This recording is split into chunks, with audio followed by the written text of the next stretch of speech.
Friends, welcome to our channel success with smart study circle. ప్రస్తుతం 2023 సంవత్సరానికి గాను Nobel పురస్కారాలు ఎవరెవరు దక్కించుకున్నారు, ఏ రంగంలో ఎవరికి వచ్చింది, అసలు ఎందుకు ఇచ్చారు ఆ రంగానికి సంబంధించి మనం ఇప్పుడు ప్రస్తుతం చర్చించుకోబోతున్నాం. అందులో మొదటగా అర్థశాస్త్రం. 2023 సంవత్సరానికి గాను నోబెల్లో అర్థశాస్త్రానికి సంబంధించి అమెరికా దేశానికి చెందిన క్లాడియా గోల్డిన్కు ఈ పురస్కారం లభించింది. ఎవరంటే క్లాడియా గోల్డిన్. ఈమె ఏ దేశస్తులు అంటే అమెరికా. ప్రస్తుతం ఎక్కడ పనిచేస్తుందంటే హార్వర్డ్ విశ్వవిద్యాలయంలో పనిచేస్తున్నారు. ఎందుకు ఇచ్చారంటే ఈమెకు పని ప్రదేశాల్లో పురుషులతో పోలిస్తే మహిళల వెనుకబాటుకు గల కారణాలను సహేతుకంగా విశ్లేషించినందుకు గాను ఈమెకిచ్చారు. ఎందుకంటే పని ప్రదేశాల్లో పురుషులతో పోలిస్తే మహిళల వెనుకబాటుకు గల కారణాలను సహేతుకంగా విశ్లేషించినందుకు గాను ఈమెకి ఈ పురస్కారం లభించింది. ఇప్పటి వరకు అర్థశాస్త్రంలో మొత్తం 93 మందికి నోబెల్ పురస్కారాలు ఇస్తే ఇందులో క్లాడియాతో కలిపి కేవలం 3 మాత్రమే గెలుపొందారు. ఎవరు? మహిళల్లో కేవలం 3 మహిళలకు మాత్రమే ఈ అర్థశాస్త్రంలో 93 మందికి గాను ఈమె 3వ వ్యక్తి. అయితే ఇందులో కూడా ఈ క్లాడియా గోల్డిన్కు ఒక స్పెషాలిటీ ఉంది. అర్థశాస్త్రంలో ఒంటరిగా నోబెల్ గెలుచుకున్న తొలి మహిళగా. ఏంటండి? అర్థశాస్త్రంలో ఒంటరిగా నోబెల్ గెలుచుకున్న తొలి మహిళగా క్లాడియా గోల్డిన్ చరిత్ర సృష్టించారు. నోబెల్ అర్థశాస్త్రం.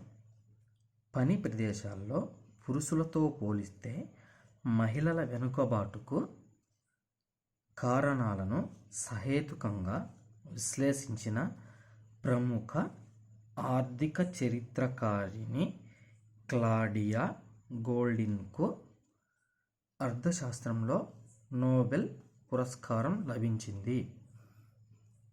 స్వీడన్లోని royal Swedish academy of sciences ఈ పురస్కారం ప్రకటించింది. అమెరికా దేశానికి చెందిన క్లాడియా హార్వర్డ్ విశ్వవిద్యాలయంలో ప్రొఫెసర్గా పనిచేస్తున్నారు. ఎక్కడ పనిచేస్తున్నారంటే హార్వర్డ్ విశ్వవిద్యాలయంలో ప్రొఫెసర్గా పనిచేస్తున్నారు. అర్థశాస్త్రంలో 93 మంది నోబెల్ పురస్కారాలు పొందగా ఇందులో క్లాడియాతో కలిపి కేవలం 3 మాత్రమే గెలుపొందారు. అర్థశాస్త్రంలో ఒంటరిగా నోబెల్ గెలుచుకున్న తొలి మహిళగా క్లాడియా చరిత్ర సృష్టించారు. ఇదండి నోబెల్కి సంబంధించి అర్థశాస్త్రంలో. నెక్స్ట్ వచ్చేసి నోబెల్ శాంతి బహుమతి. నోబెల్ శాంతి బహుమతి ఎవరికి ఇచ్చారంటే ఇరాన్లోని మహిళల అణచివేతకు వ్యతిరేకంగా మానవ హక్కుల కోసం పోరాడినటువంటి నార్గిస్ మొహమ్మదీకి ఈ నోబెల్ పురస్కారం 2023 సంవత్సరం కానీ ఇవ్వడం జరిగినది. ఈమె ఈ శాంతి బహుమతి అందుకున్న 19వ మహిళ. ఈ శాంతి బహుమతి అందుకున్న 19వ మహిళ ఈమె. నార్గిస్ మొహమ్మద్ ఎవరంటే ఇరాన్కు చెందిన మానవ హక్కుల కార్యకర్త. ఎవరంటే నార్గిస్ మొహమ్మదీ అనే ఆమె ఇరాన్కు చెందిన మానవ హక్కుల కార్యకర్త. ఇప్పుడు చూడండి, నోబెల్ శాంతి బహుమతి. ఇరాన్లో మహిళల అణచివేతకు వ్యతిరేకంగా మానవ హక్కుల కోసం పోరాటాన్ని సాగిస్తున్న నార్గిస్ మొహమ్మదీ ప్రతిష్టాత్మక ప్రతిష్టాత్మక నోబెల్ శాంతి బహుమతి గెలుచుకున్నారు. శాంతి బహుమతి అందుకున్న 19వ మహిళ నార్గిస్ మొహమ్మది ఇరాన్కు చెందిన మానవ హక్కుల కార్యకర్త. ఇదండి నోబెల్ శాంతి బహుమతికి సంబంధించి. నెక్స్ట్ వచ్చి నోబెల్ రసాయన శాస్త్రం. మొత్తం ముగ్గురికి ఇచ్చారు. వాళ్ళలో ఒకరు వచ్చేసి మౌంగి బవెండి, ఇంకొకరు లూయిస్ బ్రెస్, ఇంకొకరు అలెక్సీ ఎకిమోవ్. ఎందుకు ఇచ్చారంటే క్వాంటమ్ డాట్స్ మీద విస్తృత స్థాయిలో పరిశోధనలు చేసినందుకు గాను 2023 సంవత్సరానికి నోబెల్ రసాయన రంగంలో ఇవ్వడం జరిగినది.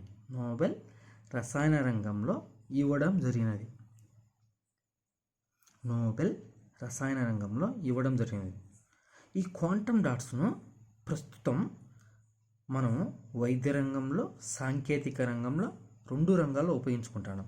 ఎక్కడంటే వైద్య రంగం, సాంకేతిక రంగం. అదేవిధంగా మనం ఉపయోగించేటువంటి సెల్ ఫోన్లో కానీ, టీవీల డిస్ప్లేలో వాటి లోపల ఉన్న ఈ బుల్లి కణాల వల్లే మనకి ఆ ప్రకాశవంతమైన రంగులు అందించగలుగుతున్నాయి. మనకు వచ్చే ప్రకాశవంతమైన రంగులనే అందించగలుగుతాయి. క్వాంటమ్ డాట్స్ అంటే మీనింగ్ ఏంటంటే బుల్లి నానో కణాలు. ఇప్పుడు చూడండి, నోబెల్ ఇన్ రసాయన రంగం, ఎలక్ట్రానిక్స్, మెడికల్ ఇమేజింగ్ రంగాల్లో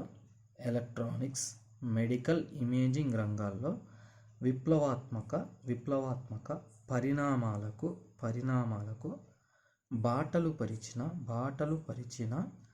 క్వాంటమ్ డాట్లపై విస్తృత స్థాయిలో పరిశోధనలు చేసినందుకు నోబెల్ రసాయన రంగంలో ముగ్గురికి వరించింది. ఆ ముగ్గురు ఎవరంటే మౌంగి బవెండి, ఇంకొకరు లూయిస్ బ్రస్, ఇంకొకరు అలెక్సీ ఎకిమోవ్. మీరు సింపుల్ గుర్తు పెట్టుకోవాలంటే వెండి బ్రస్సు అలెక్సీ. క్వాంటమ్ డాట్స్ను ప్రస్తుతం అటు వైద్య రంగంలో, ఇటు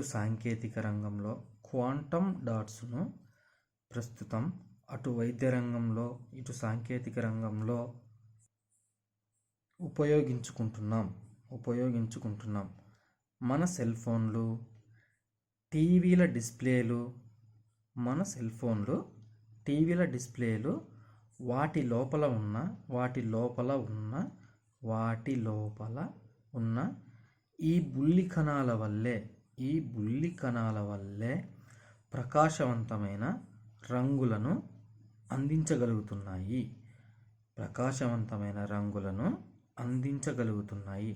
క్వాంటమ్ డాట్స్ అంటే మీనింగ్ ఏంటంటే బుల్లి నానో కణాలు. క్వాంటమ్ డాట్స్ అంటే బుల్లి నానో కణాలు. సింపుల్గా నోబెల్ వచ్చేసి ఈ సంవత్సరం ముగ్గురికి ఇచ్చారు రసాయన రంగంలో. వాళ్ళు Moungi Bawendi, Louis Brus, Alexei Ekimov. వెండి బ్రెస్సు అలెక్సీ. సింపుల్ గుర్తుపెట్టుకోండి. వెండి రసాయన రంగమే కాబట్టి వెండి బాగా గుర్తుంటుంది. వెండి బ్రెస్సు అలెక్సీ. దేని మీద పరిశోధన గాను క్వాంటమ్ డాట్స్ అంటే బుల్లి నానో కణాలు. వీళ్లకు royal Swedish academy of sciences ప్రకటిస్తుంది ఈ అవార్డుని.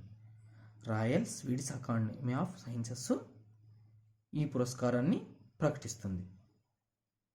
నెక్స్ట్ వచ్చేసి వైద్య శాస్త్రం అంటే వైద్య రంగంలో ఇద్దరికి ఇచ్చారండి.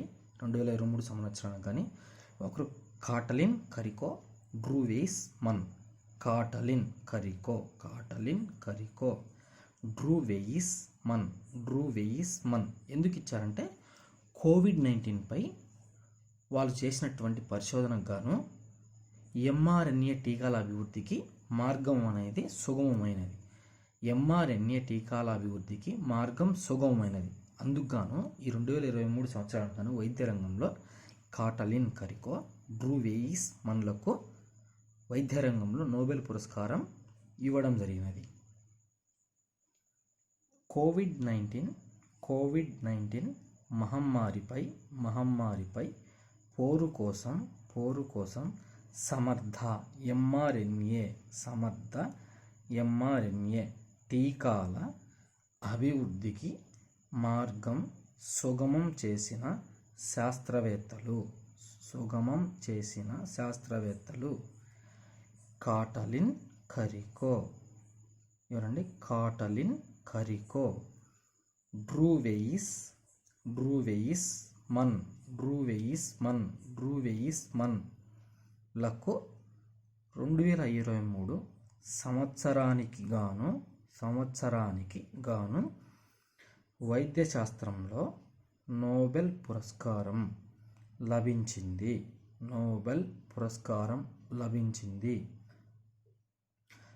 కరోనా వైరస్కు వేగంగా వ్యాక్సిన్ అభివృద్ధి చేయడానికి వీరంటే కాటలిన్ కరికో డ్రూవేయిస్ మన్ వీరి పరిశోధనలు తోడ్పడ్డాయి. హంగేరీకి చెందిన కాటలిన్ కరికో నోబెల్ సాధించిన 13వ మహిళ ఇన్ వైద్య రంగం. ఈ కాటలిన్ కరికో వచ్చేసి హంగేరీకి చెందిన ఆమె. ఈమె వైద్య రంగంలో నోబెల్ సాధించిన 13వ మహిళ. ఈ డ్రూవేయిస్ మన్ అమెరికాకు చెందిన శాస్త్రవేత్త. ఈ డ్రూవేయిస్ మన్ అని ఎవరంటే అమెరికాకు చెందిన శాస్త్రవేత్త. నోబెల్ 2023 సాహిత్యం 2023 సాహిత్య రంగానికి సంబంధించి నోబెల్లో యోన్ ఫాసేకు ఈ పురస్కారం లభించింది. యోన్ ఫాసే ఎవరంటే నార్వేకు చెందిన వ్యక్తి. నార్వే దేశానికి చెందిన వ్యక్తి. నార్వే దేశంలో 2 అధికార భాషలు ఉంటాయి. ఆ అధికార లిఖిత భాషల్లో ఒకటి వచ్చేసి బోక్మాల్, ఇంకోటి వచ్చేసి నైనార్స్క్. ఒకటి వచ్చేసి బోక్మాల్, ఇంకోటి వచ్చేసి నైనార్స్క్. ఈ బోక్మాల్ అనేది 90% మంది ఉపయోగిస్తే 10% మంది మాత్రమే నైనార్స్క్ శైలిని అనుసరిస్తారు. నైనార్స్క్ స్కేలిని ఈ 10% మంది ఉపయోగించే నైనార్స్క్ స్కేలిలో ఈ యోన్ ఫాస్కే ఉండడం జరిగినది. ఇప్పుడు చూడండి, నాటకాలు విశిష్ట వచన శైలితో అవ్యక్తాన్ని వ్యక్తీకరించడంలో సిద్ధహస్తుడైన నార్వే దేశ రచయిత యోన్ ఫాసేకు 2023 సంవత్సరంకు గాను నోబెల్ సాహిత్య పురస్కారం లభించింది. ఈ ఫాసే నార్వే దేశంలో 2 అధికార లిఖిత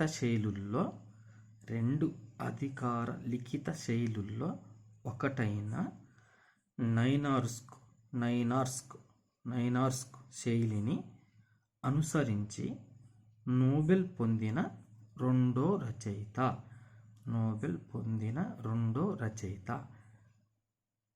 నార్వేలో 90% మంది 90% మంది బోక్మాల్ శైలిని వినియోగించగా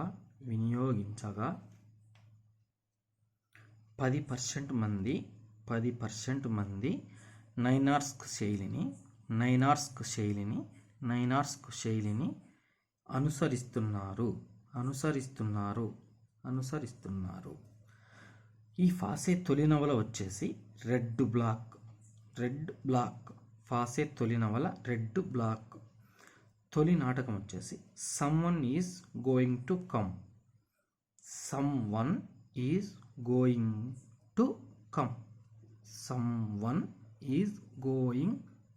కమ్. సింపుల్గా చెప్పాలంటే 2023 సంవత్సరానికి గాను సాహిత్య రంగంలో యోన్ ఫాసేకు నోబెల్ పురస్కారం లభించింది. యోన్ ఫాస్కి వచ్చేసి నార్వే దేశస్థుడు. నార్వేలో 2 రకాల అధికార లిఖిత శైలులు ఉంటాయి. ఒకటి వచ్చేసి బోక్మాల్, ఇంకొకటి వచ్చేసి నైనార్స్కు. బోక్మాల్ వచ్చేసి అందరూ ఉపయోగించే 90% మంది, 10% మంది నైనార్స్క్ శైలి ఉపయోగించే. ఆ నైనార్స్క్ శైలిని ఉపయోగించి నోబెల్ పొందిన రెండో రచయిత వచ్చేసి మన ఫాసే రచనలో తొలి నవల వచ్చేసి రెడ్ బ్లాక్. తొలి నాటకం వచ్చేసి someone is going to come. అదేవిధంగా భౌతిక శాస్త్రం 2023 నోబెల్ భౌతిక శాస్త్రానికి సంబంధించి 3 ఇవ్వడం జరిగింది. వాళ్ళలో ఒకరు వచ్చేసి పియర్ అగోస్తి, ఇంకోటి ఫెర్రెంక్ క్రౌజ్, ఇంకొకరు Anne L'Huillier.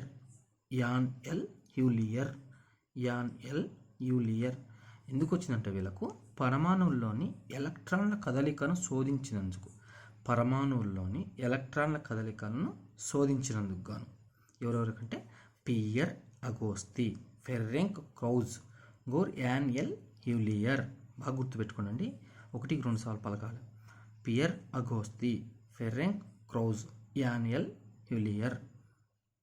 Pierre Agostini, Ferenc Krausz, Anne L'Huillier. భౌతిక శాస్త్రం 2023 నోబెల్ వచ్చేసి పరమాణువుల్లోని ఎలక్ట్రాన్ల కదలికలను శోధించిన Pierre Agostini, Ferenc Krausz, Anne L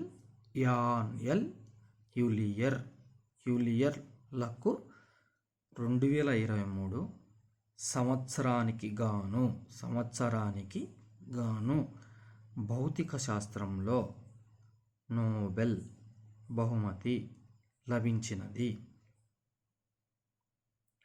pear Agostini, Ferenc Krausz, Anne ఎల్ హ్యూలియర్లకు 2023 సంవత్సరానికి గాను భౌతిక శాస్త్రంలో నోబెల్ బహుమతి లభించినది.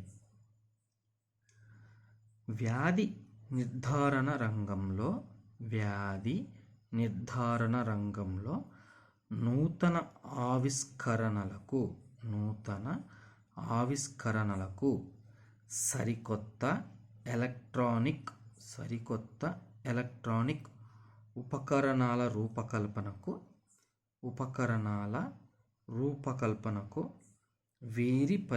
వీరంటే Pierre Agostini, Ferenc Krausz, Anne L'Huillier ల పరిశోధన దోహదపడనుంది.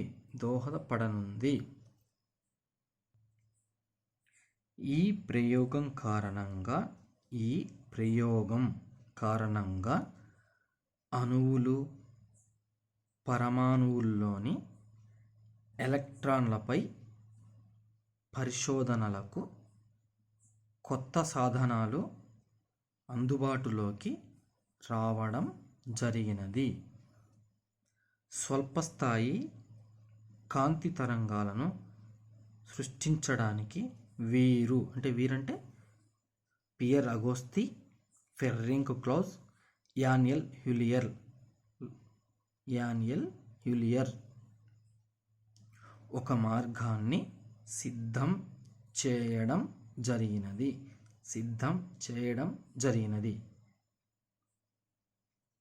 అయితే ఇక్కడ ఒక ప్రధానంగా మనం గుర్తుపెట్టుకోవాల్సిందంటే ఈ నోబెల్ బహుమతికి ఎంపికైన విషయాన్ని తెలియజేయడానికి మన యాన్యుయల్ హ్యూలియర్కు ఫోన్ చేస్తే ఆమె తరగతి గదిలో విద్యార్థులకు బేసిక్ ఇంజనీరింగ్ భౌతిక శాస్త్రాన్ని బోధించడం జరుగుతున్నది. ఆ సమయంలో ఆ బోధించేటప్పుడు ఆమె ఆ కాల్ని లిఫ్ట్ చేయకపోవడం వల్ల మిస్డ్ కాల్ చూసింది. ఆ నెంబర్కి ఫోన్ చేసినప్పుడు ఈమెకు ఆ విషయం తెలియజెప్తారు. మీరు ఈ సంవత్సరానికి 2023 సంవత్సరానికి గాను భౌతిక శాస్త్రంలో మీరు నోబెల్ బహుమతి పొందడమైనదని వాళ్ళు తెలియజేస్తారు. అయితే ఈమె ఆ సంగతి బయటికి చెప్పకుండా మొత్తం క్లాస్ అంతా అయిపోయినాక బయటికి వచ్చి ఆ విషయం తెలియజేస్తుంది. ఏమని? నోబెల్ బహుమతి అందిందని. అయితే నోబెల్ వారు వచ్చేసి ట్విట్టర్లో ఒక ఫోటో నుంచి నోబెల్ బహుమతి కూడా ఆమెను విద్యార్థుల నుంచి వేరు చేయలేదు అనే వ్యాఖ్యానించింది. ఏమని? నోబెల్ బహుమతి కూడా ఆమెను విద్యార్థుల నుంచి వేరు చేయలేదు అనే వ్యాఖ్యానించింది. అయితే నిబంధనల ప్రకారం ఆ సమయంలో పురస్కారం గురించి గోప్యంగా ఉంచాల్సి ఉంటుందని, అందువల్లే తాను నోరు విప్పలేదని యాన్యుయల్ హ్యూలియర్ తెలియజేశారు. అంటే ఏ సమయంలో? క్లాస్లో పాఠాలు చెప్తున్న సమయంలో నిబంధనల ప్రకారం ఈ విషయం ఎవరికీ తెలియజేయకూడదు, అందువలన నేను నోరు విప్పలేదని యాన్యుయల్ హ్యూలియర్ తర్వాత తెలియజేశారు. ఈ విషయం బాగా గుర్తుపెట్టుకోండి. గతంలో ఏపీపీఎస్సీలో జరిగినటువంటి ఎగ్జామ్స్లో ఆస్కార్ అవార్డుకు సంబంధించి ఆస్కార్కు ఉత్తమ రచయిత, ఉత్తమ నటుడు అవన్నీ అడగలేదు. అవన్నీ అడగకుండా డెప్త్గా వెళ్ళి ఆ మూవీలో హీరో హీరోయిన్ కలిసినటువంటి సిటీ పేరు అడిగారు. అందుకనే ఈ భౌతిక శాస్త్రంలో యాన్యుయల్ హ్యూల్ వచ్చేసి తనకు నోబెల్ ప్రైజ్ వచ్చిన సమయంలో క్లాస్లో పాఠాలు బోధిస్తూ ఉంటారు. ఆ క్లాస్లో పాఠాలు బోధించడం వల్ల ఆమె ఫోన్ కాల్ లిఫ్ట్ చేయకపోవడం వల్ల తర్వాత ఈమె ఫోన్ చేయడం వల్ల ఈమెకు తెలుస్తుంది. అందుకని నోబెల్ వాళ్ళు ట్విట్టర్లో ఒక ఫోటో పెట్టి నోబెల్ బహుమతి కూడా ఆమెను విద్యార్థుల నుంచి వేరు చేయలేదనే వ్యాఖ్యానించింది. అయితే ఆమెకు ఉన్నటువంటి నిబంధనల ప్రకారం ఆ సమయంలో పురస్కారం గురించి ఎవరికి చెప్పకూడదు, అందువల్ల తాను నోరు విప్పలేదని తర్వాత యాన్యుయల్ హ్యూలియర్ ప్రకటించారు. ఇవండి నోబెల్కి సంబంధించి సింపుల్గా గుర్తుపెట్టుకోండి. భౌతిక శాస్త్రంలో వచ్చేసి